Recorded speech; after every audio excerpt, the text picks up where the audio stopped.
A wounded veteran and his loyal German shepherd thought they'd finally found peace on a quiet Montana farm until the morning he found a nest of strange leathery eggs by the creek.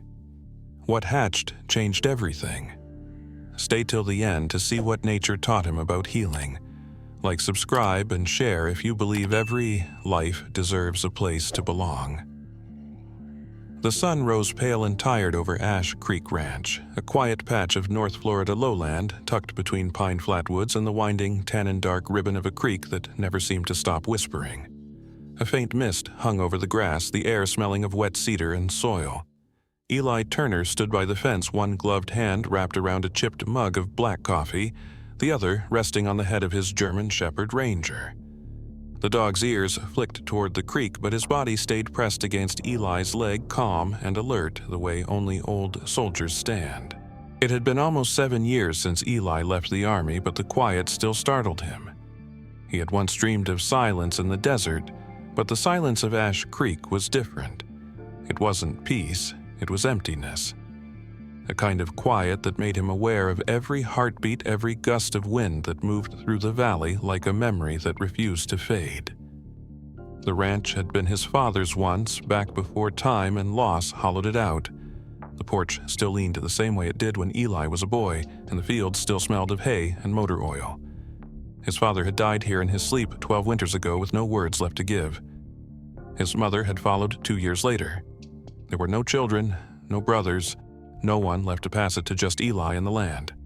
He kept it running mostly out of habit, though most of the cattle had long since been sold and the fences sagged from years of storms.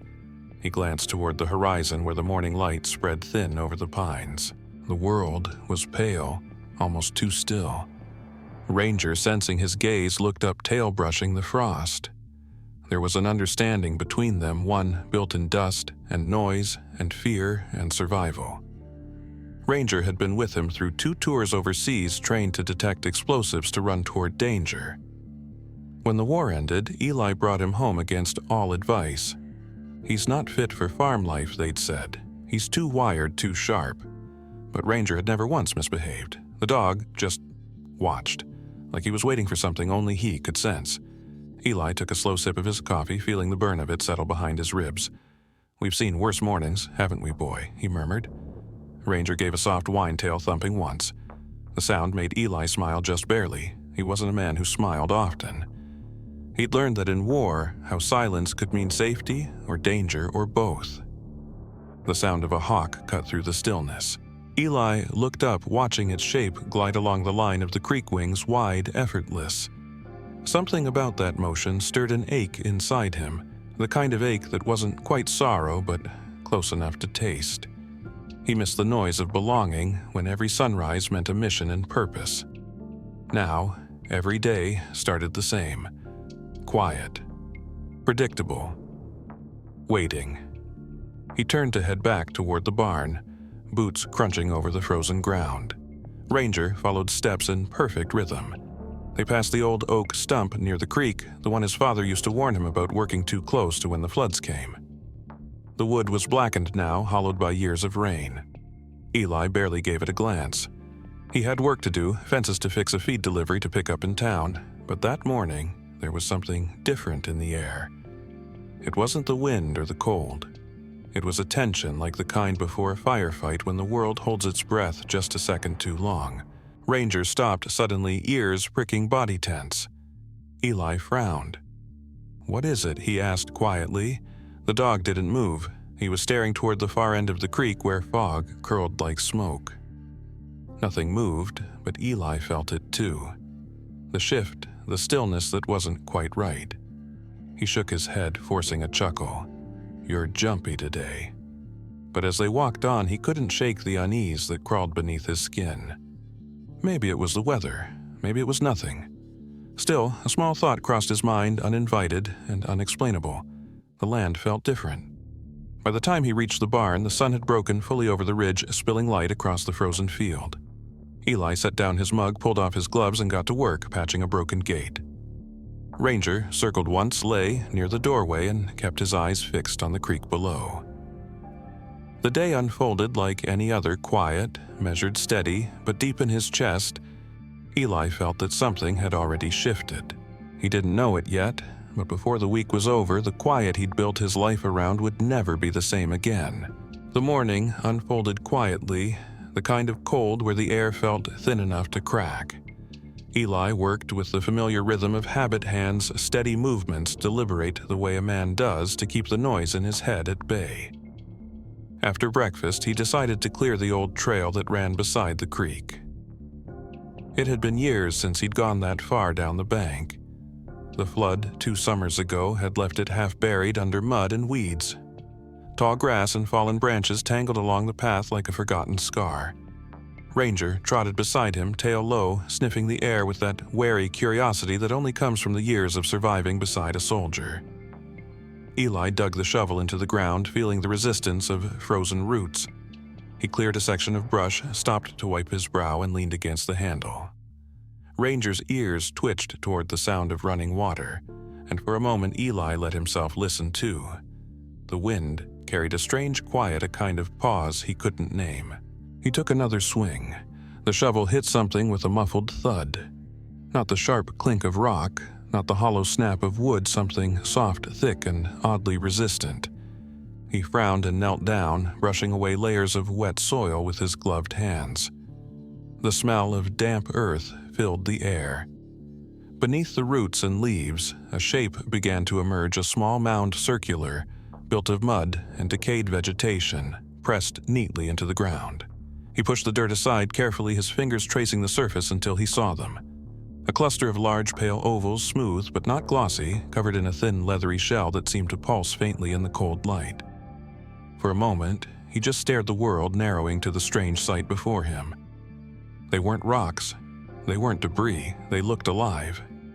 He leaned closer, exhaling a thin mist over them. The shells were warm. He pulled his hand back, heart quickening.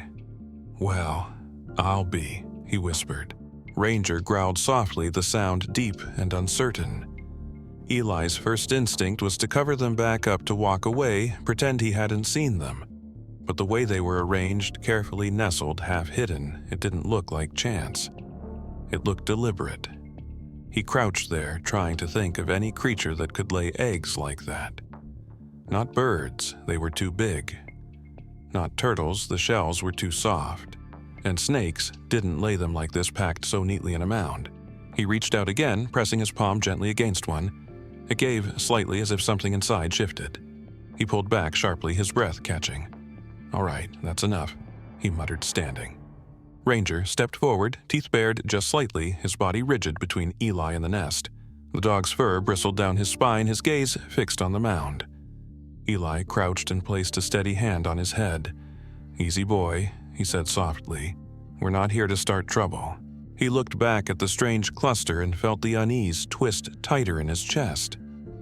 Every instinct told him to destroy it, to make sure nothing dangerous came from it, but another thought, quieter and older, rose from memory. His father's voice, low and steady, echoed from long ago. "Never kill what you don't understand. Nature has her reasons." He exhaled, slowly lowering the shovel. "You'd probably think I've gone soft," he murmured to the wind. Ranger tilted his head, ears flicking toward the creek. The sound of running water filled the silence again. Eli straightened, scanning the tree line. The fog was starting to lift, but the air felt heavier somehow. He marked the spot with red cloth tied to thin stakes. One by one, he pressed them into the ground around the mound, tying the cloth to flap lightly in the wind. "There," he said quietly, more to himself than to the dog. "So we don't forget where it is." As he stepped back, he looked once more at the eggs. The light of the afternoon sun broke through the clouds, hitting the mound just right. For an instant, it seemed as if the shells glowed faintly from within, a soft, ghostly shimmer that vanished as quickly as it came. Eli blinked, wondering if he imagined it. He turned toward the path. "Come on, Ranger," he said, his voice steady, but his mind restless. The dog hesitated, giving one last glance toward the mound before following. As they walked back toward the barn, the breeze shifted, carrying a faint, earthy scent from the water. Behind them, the red cloth markers fluttered gently against the stillness. Down by the reeds, something rippled beneath the surface, silent, unseen, patient. The wind picked up that night, sliding through the valley in restless waves that rattled the tin roof of the barn and moaned through the pine trees like something old waking from a long sleep. Inside the cabin, the fire burned low in the stove, casting warm light across the worn floorboards. Eli sat in his chair, one hand around the half-empty mug of coffee, the other resting on Ranger's back. The dog's muscles twitched beneath his palm, not from dreaming, but from the kind of alert tension that only a soldier, two-legged or four, could hold for hours without tiring. Outside, the frogs that usually sang through the dark were silent, their absence somehow louder than any sound. Eli noticed it without wanting to. He tried to shake it off, focusing on the small crackle of the fire, the slow rhythm of Ranger's breathing, the hiss of wind against the window pane. Still, something in him stayed awake. When he finally rose to add another log to the fire, Ranger's head snapped up ears forward. Eli froze, listening. There it was again, a faint thud, far off near the creek. It came once then again, softer this time, like a heartbeat under the ground. He stepped to the window, squinting into the dark. The mist had thickened, drifting low along the grass. He couldn't see much beyond the fence. He whispered, "Probably a branch." Ranger growled once, deep and quiet, the sound vibrating in the floorboards. Eli reached down, scratching behind the dog's ear. "Easy boy," he murmured, "it's just the wind." But even as he said it, he felt it wasn't. By dawn, the storm that had threatened all night hadn't come. Instead, the world outside was heavy and still, as if the valley was holding its breath. Eli grabbed his jacket and rifle out of habit more than need and made his way back down toward the creek. Ranger trotted beside him, silent, his nose working the air. The red cloth markers he'd left the day before fluttered weakly against the gray sky. Something was different. The mound looked disturbed, the top layer of soil pushed aside as though something had pressed upward from beneath. Eli crouched, heart slow and heavy, and brushed the dirt with his fingertips. The earth was soft, almost spongy and warm. Steam rose faintly where his hand had cleared the frost. He leaned closer. One of the eggs had cracked a thin line running down its side.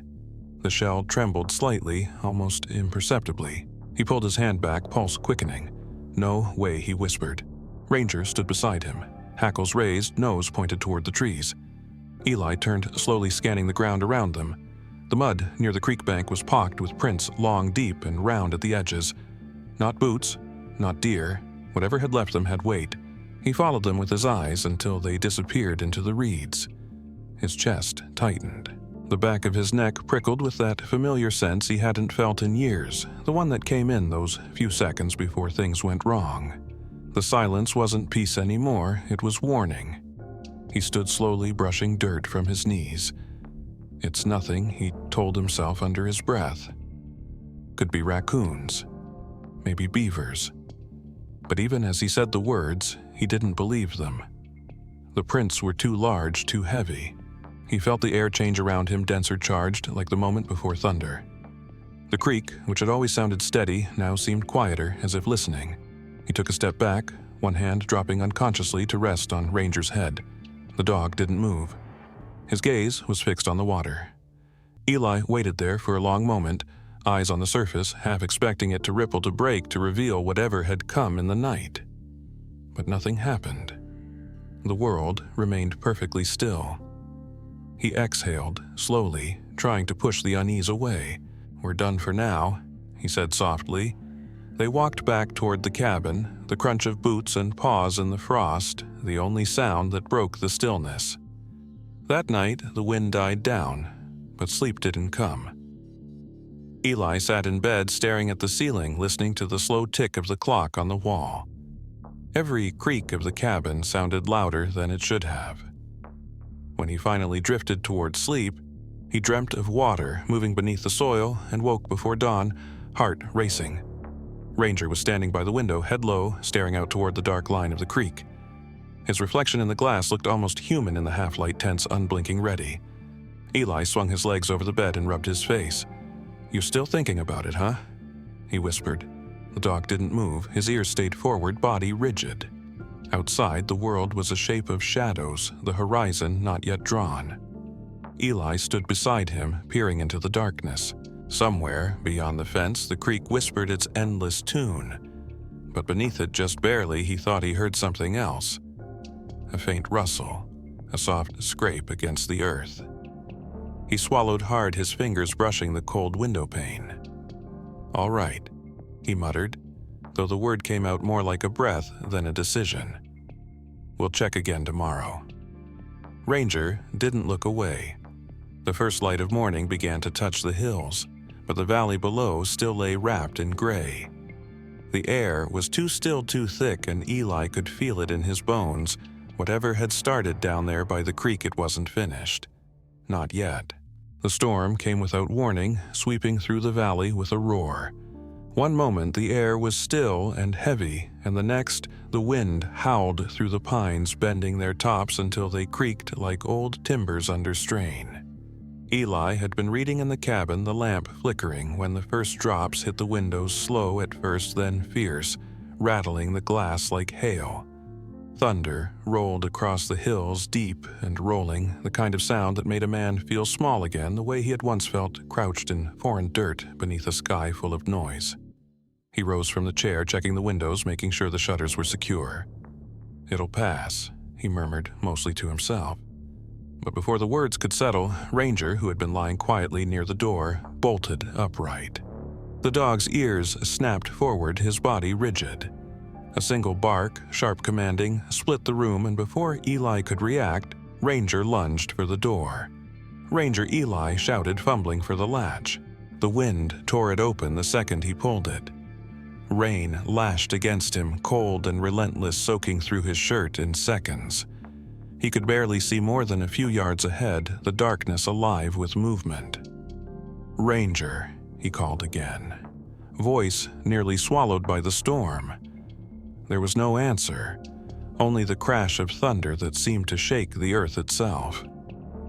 He grabbed his flashlight and stumbled down the slope toward the creek, boots slipping in the mud, heart pounding. The beam of light swung wildly with each step, cutting through sheets of rain. The world was chaos, branches whipping water, churning the air thick with the scent of wet earth. When he reached the edge of the clearing, lightning ripped across the sky, blinding white for a split second, and what he saw in that moment froze him where he stood. The mound, the nest, had split open. The earth around it was torn apart, and the soft, leathery shells he had seen before now lay shattered and glistening in the rain. Inside them, something moved.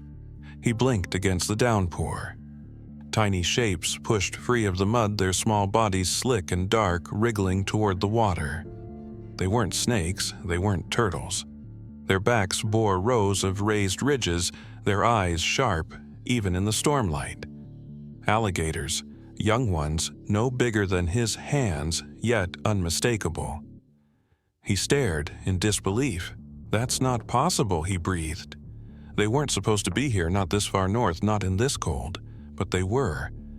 Dozens of them calling out with faint squeaks that pierced the thunder. He took a step back, mud sliding under his boots. He started to retreat, but another sound stopped him. From across the flooded creek came a low, resonant growl, a sound so deep it seemed to vibrate in his chest more than in his ears. He lifted the flashlight toward the sound. At first, all he saw was water, dark and rippling under the rain. Then the beam caught something, a reflection, two glowing eyes just above the surface fixed directly on him. They didn't move. They didn't blink. The shape beneath them was massive, the water swirling gently around its hidden form. A mother. Watching. Protecting. Lightning flashed again, casting the whole scene in silver light. The broken nest, the hatchlings scrambling toward the current, and those unyielding eyes watching from the shadows. Eli didn't move. His breath came shallow, his heart thundering to match the storm. For a moment, it was as if the two of them, the man and the beast, were frozen in understanding. She had her young to defend. He had stumbled too close. The world between them was small and fragile, drawn only by instinct and fear. Ranger appeared at his side, soaked and trembling but silent. The dog didn't bark this time. He simply stood close, muscles taut, his gaze fixed on the same spot. Eli lowered the light slowly, not wanting to provoke. The mother's eyes followed the motion, unblinking a silent warning in the dark. He could feel the truth of it settle deep in his chest. This wasn't his to control. This wasn't his land anymore. Nature had taken back what it was owed. He stepped back, hands raised slightly, as though facing another soldier, a silent surrender. The rain hit harder, filling the air with the roar of water, the hiss of leaves, and the faint cries of the newborns disappearing into the swollen creek. Thunder cracked again, closer this time, shaking the ground. The flash illuminated the world, once more empty now, except for the rippling water and the torn mound that still steamed faintly in the cold. Eli turned to Ranger, his voice barely audible over the storm. "Let's go," he whispered. The dog hesitated but obeyed, sticking close as they climbed the slope back toward the cabin. Eli didn't look back, though he felt those eyes on him the whole way. When they reached the porch, the storm hadn't lessened. Rain pounded against the roof, pouring off the eaves in steady streams. Eli stood in the doorway, drenched, breathing hard, the flashlight still trembling faintly in his grip. He turned once more toward the darkness where the creek wound unseen through the valley. Somewhere out there, the mother and her young were waiting, sheltered by the storm. The land was no longer his, it belonged to her now. The thought was strange, humbling, and final. But the night wasn't over yet. The storm broke before dawn, leaving a silence heavier than the noise it replaced. Rainwater dripped from the eaves in steady rhythms, and the wind whispered through the trees. Eli sat by the window, the lamp flickering beside him, watching the fog roll low over the field. His clothes still hung damp near the stove boots lined up by the door, caked with dried mud. Ranger slept nearby but stirred often, growling softly in his dream's legs, twitching as if running through the night again. The smell of wet earth and smoke filled the cabin, mingling with something else unease. Neither man nor dog had truly rested since the night before. Every time the house creaked or the wind shifted, Eli's pulse jumped ready for what he couldn't name. Outside, the world was too still. He could hear the creek, from here swollen from the rain, its flow rougher than usual. Every few moments, a faint splash carried through the air, followed by a low rumble that wasn't thunder. He told himself it was debris branches rolling downstream, but the sound of movement, soft and deliberate, made him doubt that. When morning came, the sky was a pale gray, colorless, and cold. Mist still clung to the grass, turning every fence post into a shadow. Eli stepped outside, his breath fogging in front of him. The storm had left the land soaked, the soil thick and sticky under his boots. Ranger followed close tail down, but alert nose testing the wind. They walked toward the barn, the boards groaning as if tired from the night. That was when Eli saw them prints in the mud wide and deep, leading from the direction of the creek. He crouched beside them, squinting. The edges were still wet, freshly made. Each one dragged slightly through the soil, leaving long grooves where something heavy had slid. The distance between them was wide, far too wide for deer. Whatever had come up from the water had strength and weight. He felt his heartbeat quicken as he traced the pattern with his eyes. They stopped just short of the barn, turned back toward the creek, and disappeared into the grass. Ranger growled low, the sound vibrating in his throat.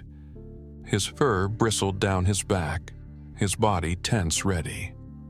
Eli placed a steadying hand on his shoulder. "Easy," he murmured, though his own voice trembled. He straightened slowly, eyes sweeping the tree line, but nothing moved. Only the whisper of the wind and the distant call of a crow answered.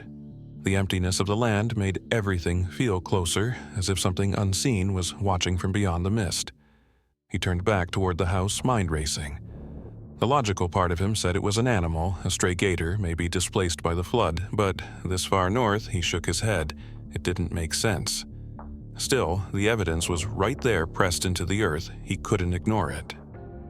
Inside the cabin, he wiped his boots on the mat and reached for the phone. The receiver was cold against his ear. The line clicked twice before a voice answered, calm and official. "Florida Fish and Wildlife Conservation Commission, this is Cooper." Eli hesitated for a beat, unsure how to start. "Yeah," he said finally, "this is Eli Turner out near Ash Creek. I think I've got an alligator nest on my property. Found it before the storm. They hatched last night." There was a pause on the other end, the faint scratch of a pen against paper. "Alligators?" The man repeated the word, slow, skeptical. "That's unusual for your area. Are you sure?" Eli looked toward the window where Ranger still stood watching the barn. "I'm sure," he said quietly. "There's tracks, big ones. They came up close to the house." Another pause, then the Ranger's tone shifted, professional but cautious. "Mr. Turner, it's nesting season. The mothers can be aggressive if the young are nearby. Best thing you can do is stay away from the water line. Keep your dog inside. We'll send someone to take a look when the roads dry up." Eli thanked him, hung up, and sat at the table for a long moment, staring at his hands. They were rough and lined, the kind of hands that had built fences, repaired engines, and held weapons. Now they trembled just slightly. He looked out at the land he'd poured himself into after the war, the only place that had ever felt like his. The thought of losing it again, first to chaos, then to nature, settled in his chest like a stone. Now, even the earth beneath his boots seemed ready to leave him behind. The dog had returned to his spot near the door, nose pressed against the wood as if waiting for something on the other side. Eli forced a small smile. "You feel it too, don't you?" he whispered. He stood, walked to the window, and watched as a gust of wind rippled through the grass. The mist began to lift, revealing the faint line of the creek beyond the field. For a moment, he thought he saw movement there, a disturbance in the water, a faint ripple spreading outward. He blinked, and it was gone. The phone sat silent on the table. The world outside breathed in a rhythm that didn't feel like his anymore. Eli rested his hand on Ranger's head, the weight of it grounding him. "We'll be fine," he said softly, but the words didn't sound certain. The sound of the creek carried through the walls again, soft splashes, then a low rumble, deep and alive. Ranger's ears twitched. Eli stared toward the sound, his pulse quickening. Something was moving out there, closer this time, and he knew deep down it wasn't finished. Not yet. By late afternoon, the sky had cleared, leaving behind a quiet that felt almost unnatural after the chaos of the storm. The light was softer now, turning the wet fields into sheets of gold and gray. Eli had spent most of the day inside mending a section of fence that didn't really need fixing anything to keep his hands busy and his thoughts from circling back to the night before. But no matter how hard he tried, his mind kept drifting toward the creek. The sound of it was constant, a low murmur threading through the silence like a voice that refused to fade. Ranger lay near the porch steps, head resting on his paws, eyes fixed on the same direction. He hadn't barked all day, but his ears had never relaxed. It was as if both of them knew something still waited down there, something that wouldn't let them rest until they faced it. When the sun began to dip behind the ridge, Eli set down his hammer, wiped his hands on his jeans, and reached for his coat. "Come on, boy," he said softly. Ranger rose without hesitation, shaking the dust from his fur, his tail low but steady. Together they walked down the slope, the grass still damp beneath their boots and paws. The air smelled of rain and mud, rich and alive. Each step brought them closer to what had haunted his dreams. The birds had stopped calling. Even the wind seemed to hold back, as though the valley itself was waiting. When they reached the edge of the clearing, Eli stopped. The nest site was nearly unrecognizable now, just a patch of torn earth and broken shells glistening faintly in the fading light. The red markers he'd left had been knocked over, half buried in the mud. He crouched slowly, scanning the ground. The soil was disturbed, tracks everywhere, the soft pattern of small bodies sliding toward the water. He followed them with his eyes until they vanished beneath the reeds. Then, at the edge of the creek, he saw movement. Tiny shapes, sleek and dark, slipping silently into the water one after another, their tails cutting delicate ripples into the surface. For a long moment he could only watch. He knelt down, resting one hand on the damp soil. The smell of it was sharp raw, full of life and decay all at once. Near his knee, a single half-shell lay open, its inside still wet, the soft membrane stretched thin like skin. It was still warm. He touched it gently, feeling the heat that shouldn't have been there. "They made it," he murmured, his voice barely audible over the trickle of water. Ranger moved closer, pressing his head against Eli's arm. The gesture was small, but grounding a reminder that he wasn't alone in this strange, humbling moment. Eli smiled faintly, eyes still on the shell. "They're just trying to live," he whispered. "Same as we are." As the words left his mouth, a sound rose from the water, a deep, resonant vibration that rolled through the air and settled low in his chest. Ranger stiffened ears forward, a quiet growl rumbling in his throat. Eli froze, eyes scanning the surface. At first he saw nothing. Then slowly, the water shifted. A shape emerged near the far bank, half-submerged, massive and still. Two golden eyes caught the last light of the sun, unblinking, fixed on him. The breath caught in his throat. The mother. She was larger than he'd imagined, her ridged back breaking the surface like a piece of living armor. Only her eyes and the top of her snout were visible, but it was enough to know what she was. She didn't move. She didn't need to. Her presence alone carried weight, a warning older than any word. Eli stayed perfectly still. The soldier in him recognized the standoff immediately. He could feel the dog's body tense beside him, muscles coiled ready to defend. He laid a hand gently on Ranger's neck, whispering, "Easy, boy. We're not enemies." His own heartbeat slowed as he watched the great reptile watch him back. In that silence, something passed between them. Not fear, not even threat, but understanding. She had young to protect. So did he once. The instinct was the same. The love, fierce and wordless, needed no translation. For a long while, they stayed that way, the man and the dog, the creature bound in a stillness that felt sacred. The last rays of daylight caught on the water, painting everything in copper and shadow. A few of the small hatchlings surfaced briefly near her, their tiny heads bobbing before they disappeared again. Eli exhaled slowly, realizing he'd been holding his breath. He lowered his gaze, taking a small step back, a gesture of respect. "All right," he said quietly, almost reverently. "You win."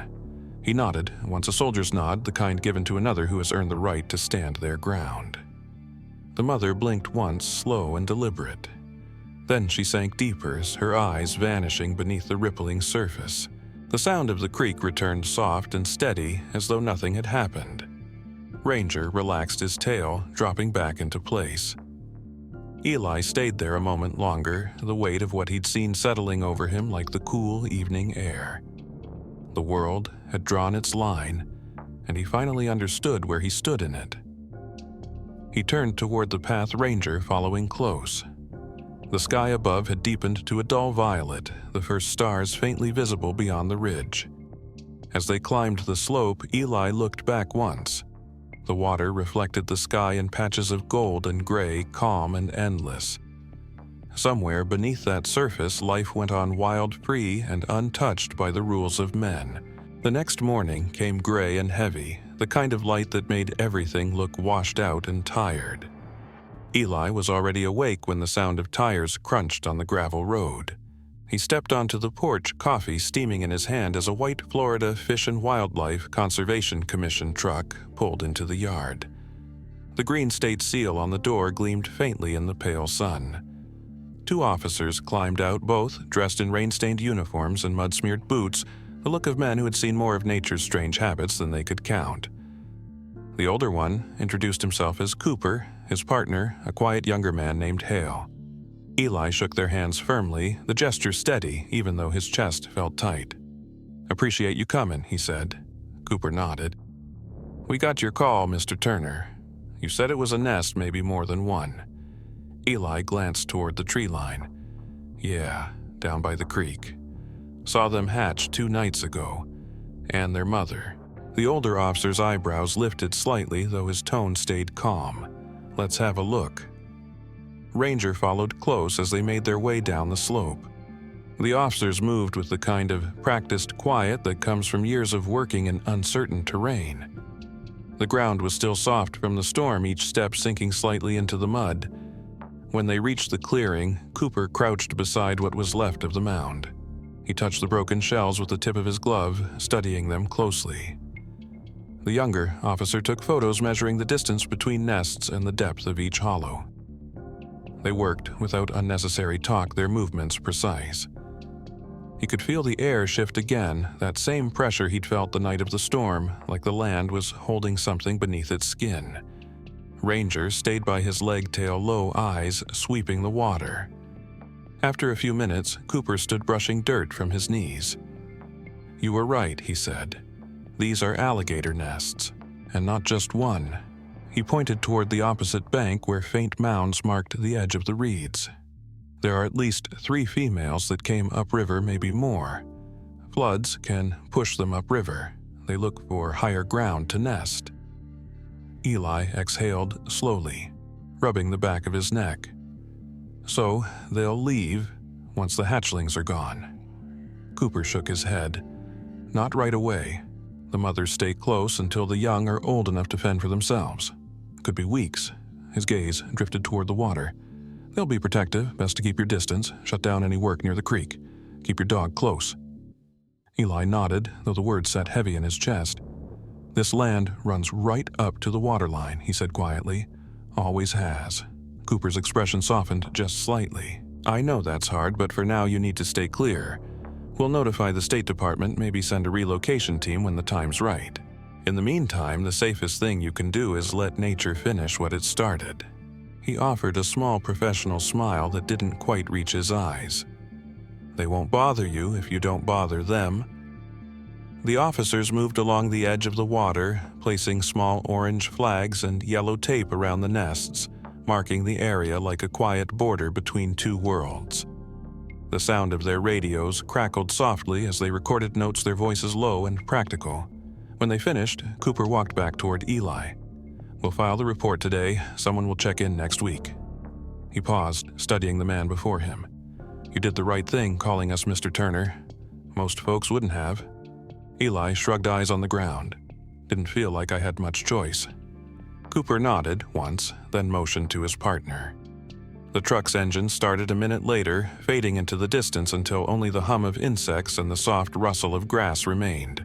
For the first time since the storm, the land was quiet again. Not empty, but waiting. The frogs had begun to sing faintly along the creek's edge, their calls weaving into the buzz of crickets. The sun broke weakly through the clouds, lighting the wet soil until it shimmered. Eli stood there for a long time, his boots sinking slightly into the mud. He could still feel warmth beneath the surface, faint but steady, like a heartbeat. Ranger nudged his leg gently, looking up at him with eyes that seemed to ask what came next. Eli didn't answer. He didn't know. The red tape fluttered softly in the breeze. The sound of the creek drifted through the trees, steady and eternal, and somewhere beneath it, he thought he could hear faint splashes, small bodies moving just beneath the surface. Ranger's ears twitched at the sound, and Eli reached down, resting a hand on his head. "It's their home now," he said, quietly, more to himself than to the dog. The words felt final but true. As he turned to walk back toward the house, the ground seemed to breathe under his feet, the warmth of life still pulsing beneath the wet earth. He glanced once more over his shoulder. The sunlight caught the broken shells, making them shine like pale stones scattered across the mud. He stood there, caught between awe and surrender. The land was alive again, but not for him. Eli spent the next few days doing what the officers had told him. He closed the gates to the lower field, the metal latch clicking shut with a sound that echoed across the empty land. The cattle were moved to the upper pasture far from the creek, where the grass still grew thick and dry. He posted a hand-painted sign on the old fence that read, "Keep out active nesting area," though it felt strange to see his own handwriting marking off a part of his land as forbidden. The work kept his hands busy, but it couldn't quiet the calm that had settled over the place. The world had gone still in a different way now, not tense, but steady, as if everything had found its rhythm again and no longer needed him to direct it. The air carried the smell of wet soil and pine sap. The hum of life had returned slowly, the drone of insects, the croak of frogs, the whisper of wind through the reeds. Every sound that once felt eerie now felt necessary, like the land was breathing again. Each morning, Eli and Ranger walked the fence line, silent companions, tracing their new borders. The fog lingered longer these days, curling low over the grass until the sun burned it away. Sometimes, when the light broke just right, he'd see her, the mother alligator, floating near the far bank, her head barely visible above the water. The sight no longer made him tense. There was no threat in it, only presence. She was where she was meant to be, and for once, Eli felt the same. Ranger would stop and watch too, his tail hanging low but relaxed, his eyes calm. The dog never barked or growled anymore. He seemed to understand in that wordless way animals do that the fight was over, that there was no need to defend anything now. The days stretched quietly, marked only by the small routines of living. Eli repaired the roof of the barn, restacked the firewood, and fixed the hinges on the back door that had squeaked since winter. In the evenings, he'd sit on the porch with a cup of coffee and watch the mist drift in from the creek. The air cooled quickly once the sun dipped behind the hills and the first fireflies began to glow among the reeds. Sometimes he'd hear splashes, the young ones testing their strength, their soft calls echoing faintly across the water. It should have felt strange to share his home with something wild, but instead it felt right. Like balance had returned. He began to think differently about the land, not as a thing to own, but as something alive that allowed him to stay. It was a shift so small it surprised him when he realized it. The fields, the creek, the old trees, they were no longer his to protect or to shape. They were his to respect. It reminded him of the quiet moments overseas when the dust settled after a mission, and he'd sit with his men and feel the stillness between them, the unspoken understanding that survival wasn't control. It was coexistence. That was what this felt like. It was a refuge for the creatures that had returned, for the man who had nowhere else to go, for the dog who still dreamed of the sound of distant thunder. One afternoon, as the light filtered through the trees, Eli saw the young alligators basking on the far bank, small and still as stones. Their scales glinted bronze in the sun. The mother floated nearby, half submerged, her eyes closed, utterly at peace. Eli leaned on the fence watching. Ranger stood beside him, ears twitching with every breeze. For the first time in years, Eli smiled without effort. "Looks like we're all just trying to make it," he said softly. The dog's tail brushed against his leg in quiet agreement. When night fell, the stars came out clear and sharp. The sky above Ash Creek was a vast stretch of silver light, unbroken and endless. Eli lay awake, listening to the chorus of the marsh, the frogs, the insects, the faint splashes that marked new life moving through the water. The world outside no longer frightened him. It no longer demanded answers or explanations. It simply was. He turned his head toward Ranger, sleeping soundly near the bed, his chest rising and falling in steady rhythm. There was a peace in that sight, a small reminder that even those who have lived through storms can learn to rest again. As dawn approached, Eli rose quietly and stepped outside. The air was cool and damp, his breath ghosting in front of him. Across the field, the fog rolled thick over the creek, blurring the edges of everything until the world looked like a dream. He could barely make out the silhouette of the great reptile gliding through the mist, her movement slow and sure, leaving ripples that caught the light. He didn't move to stop her or call out. He just watched, one hand resting on the fence post, feeling the wood still warm from yesterday's sun. For the first time, he didn't see the land as something slipping away, but as something being renewed.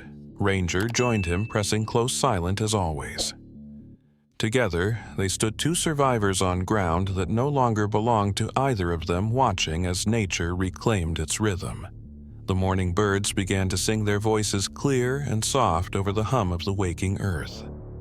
The world was changing, and for once, Eli didn't feel left behind. Weeks slipped by, one soft dawn blending into another until time itself seemed to lose its sharpness. The land had settled into a rhythm, gentle, predictable, alive. The storms had passed, the air had warmed, and the creek had grown calm again, its surface mirroring the wide Florida sky. Eli no longer woke in the middle of the night expecting the sound of rain or thunder. Instead, he woke to the croak of frogs, to the whisper of wind brushing through the reeds, to the soft sound of Ranger's steady breathing beside the bed. The fear that once haunted him had faded into quiet gratitude. He had stopped waiting for the land to return to what it used to be. He had learned to see it as it was. One morning, the rumble of tires on gravel broke the stillness. Eli stepped out onto the porch, shielding his eyes from the light as the familiar white county truck pulled into the yard again. The same two officers climbed out Cooper with his calm eyes and worn boots. Hale carrying a clipboard and a smile that seemed easier this time. "Morning," Mr. Turner Cooper said. "Looks like your neighbors down there are doing just fine." Eli glanced toward the creek where a faint ripple spread along the surface. "Yeah," he said softly, "they seem to be." The officer nodded approvingly. "The hatchlings are growing fast. They'll be moving downriver before long. The mothers will follow once they're ready." He paused, then added, "The department's decided to post this stretch as a temporary protected nesting area. That creek's become an active nesting site this season. We'll monitor it to keep the situation stable." Eli listened the words slow to sink in. "A preserve," he repeated. Cooper smiled faintly. "Ash Creek Preserve. It'll stay protected. We'd like to mark the boundary for now if you're all right with that." For a moment, Eli didn't answer. He looked past them toward the water shimmering between the trees. The name felt right. "Yeah," he said finally, "do it." The officers spent the morning setting up small posts and boundaries marking the edge of the new protected zone. Eli worked alongside them, his hands steady, his mind oddly clear. Together, they placed the final sign at the entrance of the trail, a clean metal placard that read, "Ash Creek Nesting Area, please keep distance." Cooper dusted off his palms, stepped back, and read the words aloud with quiet satisfaction. "Seems fitting, doesn't it?"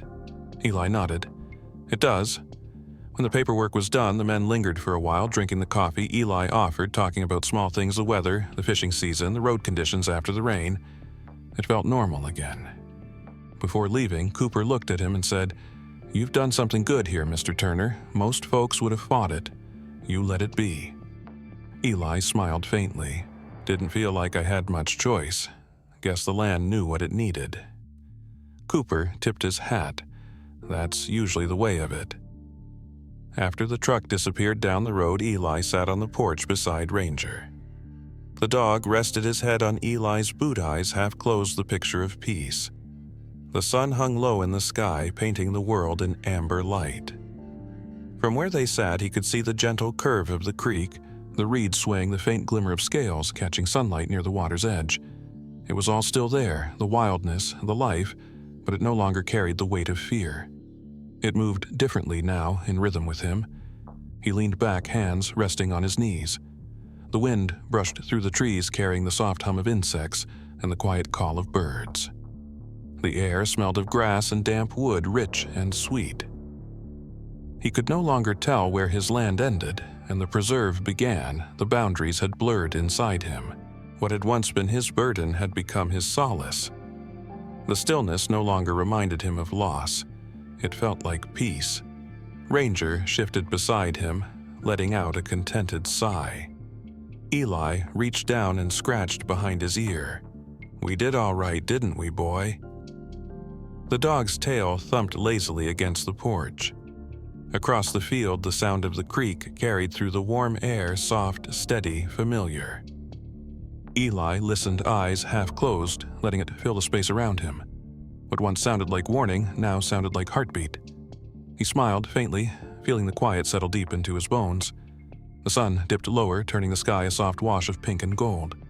Fireflies began to blink near the reeds, their light flickering in rhythm with the water's gentle flow. The world was small and infinite all at once. Eli felt no need to move, no urge to fix or claim or fight. Everything was where it belonged. Ranger beside him, the creek, alive, the land breathing.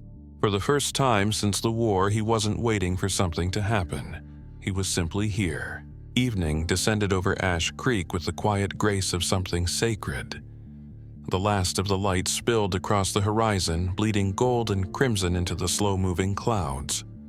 The air carried the scent of grass and river water. Eli sat on the porch, his back resting against the old wooden beam that had stood longer than he had lived. The boards beneath him creaked gently as he shifted one hand resting on Ranger's head. The German Shepherd lay stretched beside him, his breathing, even his weight, comforting in its familiarity. The world around them had gone still, but not empty. It was the stillness of life after struggle of balance restored. From where he sat, Eli could see the shimmer of the creek through the reeds, a thin silver ribbon catching the light of the setting sun. For a moment he thought he saw movement there, a ripple soft and sure. And then the unmistakable shape of the mother alligator surfaced, her broad back gliding through the water with unhurried grace. Smaller shapes followed close behind the young, trailing her in a neat, natural line. Eli watched without fear, this time his lips curving into a faint, tired smile. "You kept them safe," he murmured. "Guess we're both soldiers in our own way." The words hung in the air for a moment before drifting away, carried by the evening breeze. Ranger lifted his head briefly, his ears twitching at the sound of Eli's voice, then let out a soft huff and thumped his tail once against the porch. The simple motion drew a quiet chuckle from Eli, low and warm, the kind that came from somewhere deep inside. It had been a long time since laughter had felt easy. He leaned forward, slightly resting his elbows on his knees, eyes still fixed on the water. The last light of the sun struck the surface just right, turning the ripples into molten gold. The mother and her young slipped farther downstream, their silhouettes merging with the reflections until they vanished completely from sight. The quiet that followed wasn't loneliness anymore, it was peace. Eli looked out over the fields, the fences glinting faintly, the tall grass swaying in rhythm with the breeze. The world had rebuilt itself piece by piece without his hand guiding it, and somehow it had turned out better that way. He had spent years trying to control the chaos, to bend the land and his life into order, but the war had taught him something the earth was now reminding him of. Sometimes survival means surrender. Sometimes healing means letting go. He let out a long breath, the kind that seemed to release more than air. For the first time in as long as he could remember, his heart didn't ache with the weight of what was lost. Instead, it beat quietly in time with the world around him, the rustle of reeds, the call of a night bird, the distant murmur of water over stone. The sky deepened into amber, then violet, then the soft blue of twilight. Fireflies blinked in the tall grass, their tiny lights flickering like heartbeats against the dark. Ranger shifted beside him, pressing closer, the warmth of his body grounding him in the fading light. Eli reached down and ran his fingers through the dog's fur, feeling the steady rhythm of life beneath his hand. "We did all right, didn't we?" he said quietly. Ranger's tail brushed against his leg again in answer. Eli smiled and tilted his head back, watching as the first stars appeared above the tree line. They were sharp and clear, like memories that no longer hurt to hold. He thought about the sign down by the road, Ash Creek Nesting Area, in honor of coexistence. It had started as an idea from strangers, but now it felt like truth carved into wood.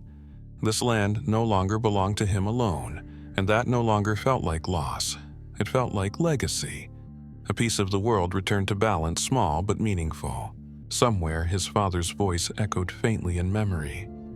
"Never kill what you don't understand."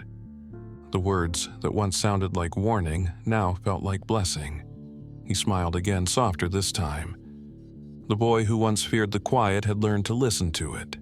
The wind shifted, carrying the faint sound of the creek, a rhythm steady and eternal. Eli closed his eyes for a moment, breathing it in. It wasn't the silence of loneliness anymore. It was the silence of understanding of life continuing in harmony. A voice might have spoken over that scene, calm and resolute, echoing the lesson hard-earned. He came home from war searching for peace. In the end, he found it not by taking, but by giving back. The words fit like truth, worn smooth by time. Eli opened his eyes again, gazing at the horizon where the sun had slipped away but left its warmth behind.